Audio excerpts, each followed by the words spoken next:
Hello everyone, कैसे हैं आप सब। तो दोस्तों, आज हम जिस शेर की बात करने जा रहे हैं उसे शुरू करने से पहले हरिवंश राय बच्चन जी की कविता की कुछ पंक्तियां आपके साथ शेयर करना चाहेंगे। जो छूट गई फिर कहाँ मिले, पर बोलो टूटे तारों पर, कब अंबर शोक मनाता है, जो बीत गई वो बात गई।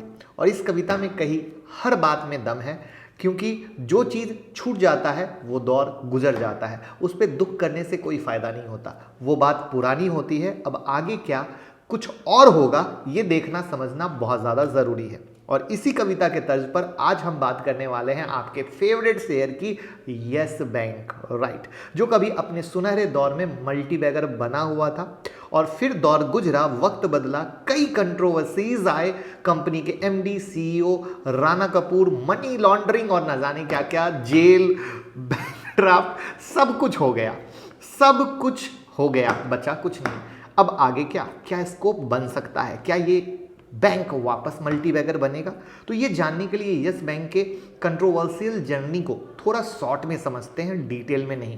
अब इन सारे बात विवाद को अगर हम ब्रीफ में समझें तो ये सिलसिला शुरू होता है 26/11 हमलों से, जब आतंकी हमलों की वजह से यस बैंक के फाउंडर अशोक कपूर जी की डेथ हो जाती है और यस बैंक की सत्ता आती है राणा कपूर जी के हाथ में। इनके लीडरशिप में यस बैंक वक्त के साथ साथ नई मुकाम, नई ऊंचाइयां छूता है, सक्सेसफुल होता है। बट कहते हैं ना, जब बहुत कम समय में किसी चीज़ को तरक्की मिल जाए तो उसके पीछे कुछ ना कुछ बड़ी वजह ज़रूर छुपी होती है। और उस वजह पे 2015 पे नज़र पड़ी जाने माने ग्लोबल फाइनेंशियल सर्विसेज यूबीएस की, और फिर वहाँ से सामने आता है यस बैंक का सबसे बड़ा स्कैम, जहाँ कंपनी ने डेट रीडन कंपनीज जैसे डीएचएफएल, जेट एयरवेज और ऐसे ही न जाने किन किन चुन चुन के दगी हुई कंपनियों को लोन बांटा होलसेल में। इतना ही नहीं, जब ये लोन बैड लोन की कैटेगरी में आ गए तो अपने बुक्स को साफ सुथरा करने के लिए और विंडो ड्रेसिंग करके इन्वेस्टर को बनाए रखने के लिए कंपनी ने इन लोन्स को एनपीए कैटेगराइज नहीं किया था। और आप में जितने लोगों ने यस बैंक को हाई प्राइस में अपने पोर्टफोलियो में जगह दिया होगा उन्हें ये सारी बातें बखूबी पता होगी। बट अब आगे क्या? तो आगे कोई भी बात करने से पहले एक बार कंपनी के रेवेन्यू मॉडल और कई सारी चीज़ों को समझना होगा। तो मैं मुकुल अग्रवाल आपका आप ही के यूट्यूब चैनल में स्वागत करता हूं। जो भी नए लोग हैं चैनल को सब्सक्राइब करें, बेल आइकॉन हिट करें और रात के 10:30 बजे का शो कभी मिस ना करें, क्योंकि वहां देते हैं 2 से 3 स्टॉक जिस पे ट्रेड करके आप नेक्स्ट डे पैसा कमा सकते हो। और साथ में ट्विटर टेलीग्राम से जुड़े रहोगे तो स्टॉक मार्केट की सारी ब्रेकिंग न्यूज आपको मिलेगी सबसे पहले। एक बार ज्वाइन करके देखिए, बहुत फायदा मिलेगा। तो चलते हैं कंपनी के रेवेन्यू मॉडल को समझते हैं। और रेवेन्यू मॉडल आपको यहाँ स्क्रीन पर भी दिख रहा होगा, जहाँ ट्रेजरी से 34%, कॉर्पोरेट होलसेल बैंकिंग से 48%, रिटेल बैंकिंग 17%, अदर से 1% है।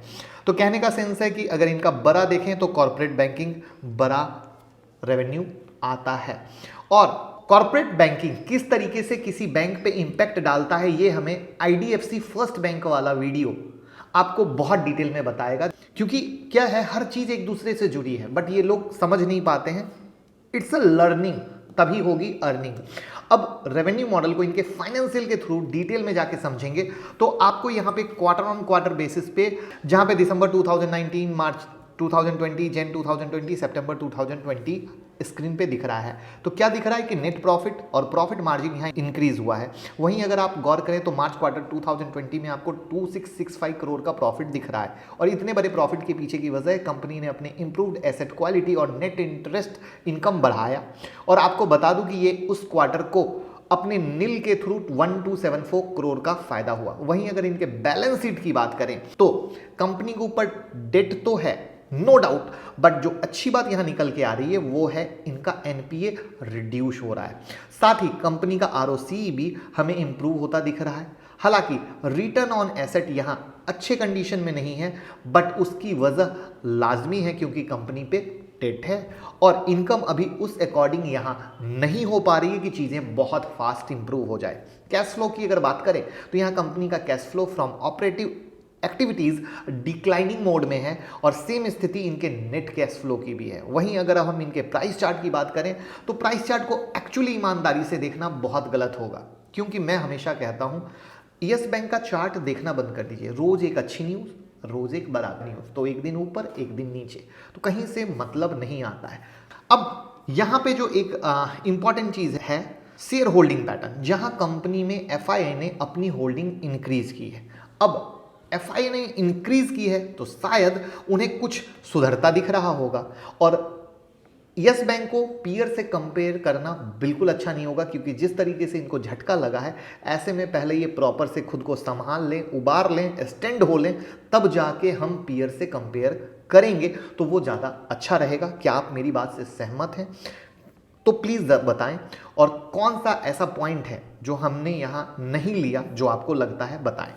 अब यहां तक तो चीजें हो गई, अब बढ़ते हैं कंपनी से जुड़े रीसेंट डेवलपमेंट पे, क्योंकि जब हम रीसेंट डेवलपमेंट पे आते हैं तो चीजें बेहतर समझ में आती है। तो इतने दिनों से जो 10,000 करोड़ के फंड रेज की बात हो रही थी, उसे फाइनली यस बैंक के शेयर होल्डर ने अप्रूव कर दिया है। इसके अलावा अपने रिटेल क्लाइंट बेस को बढ़ाने के लिए कंपनी ने अपने डिपॉजिट स्कीम के इंटरेस्ट रेट को भी मॉडिफाई किया है। जैसा कि कुछ दिन पहले कंपनी के न्यू सीईओ प्रशांत कुमार जी ने कहा था कि वो लार्ज कॉर्पोरेट बोरोवर्स से दूरी बना के रखेंगे, और ऐसे में एक बात तो साफ है कि कंपनी रिटेल बिजनेस पे अपना पूरा फोकस शिफ्ट करने वाली है। और अगर आपको याद हो तो मैंने बताया था कि किस तरीके से वी वैद्यनाथन ने आईडीएफसी फर्स्ट बैंक को इसी रिटेल मोड के तर्ज पर बैड लोन नाम से उबारा था, याद है कि नहीं?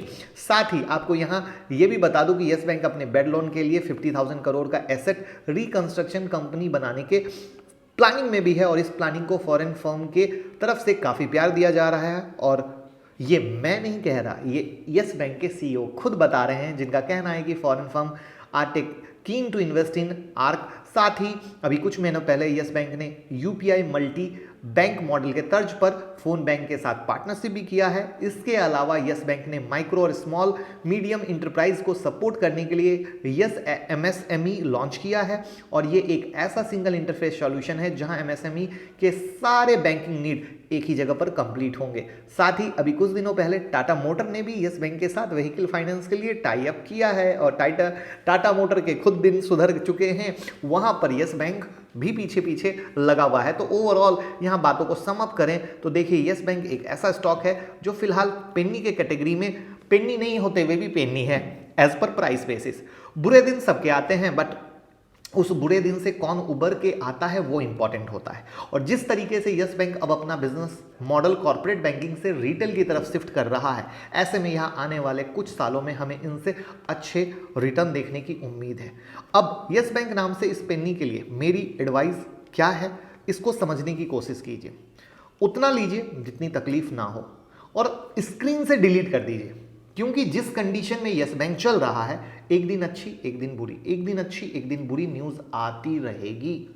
और उस अच्छी बुरी न्यूज के चक्कर में जो हम 10:30 PM शो में लाइव आते हैं, हर दिन आप लोग परेशान होते हैं, क्योंकि यस बैंक में सब फंसा हुआ है।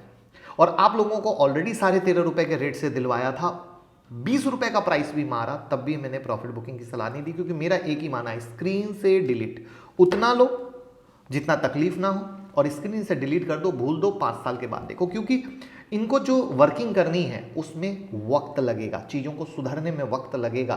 बट मेरा दिल कहता है कि उबर जरूर जाएगा। तो वहाँ पे जहाँ पे आप ऐसे पेनी स्टॉक में पैसा लगाते हो जहाँ ऑपरेटर गेम हो रहा होता है फुल्ली, और वहाँ पे एक बार तेजी के सपने दिखा के फिर लोअर सर्किट ऐसा लगता है कि आप अपने सौदे को नहीं बेच पाते हो, उससे अच्छा है कि यहाँ पे रिस्क लो, वो एक जाना समझा रिस्क है, ऐसा मेरा मानना है। तो कैसी लगी यस बैंक की भाई वाली एडवाइस, कमेंट बॉक्स में ज़रूर बताइएगा। और ऐसे कौन से स्टॉक हैं जहां आप फंसे हुए हैं और उसके एनालिसिस चाहते हैं, ज़रूर कमेंट बॉक्स में बताएं, हम ऐसे ही डिमांड पूरी करते रहेंगे। Thank you so much.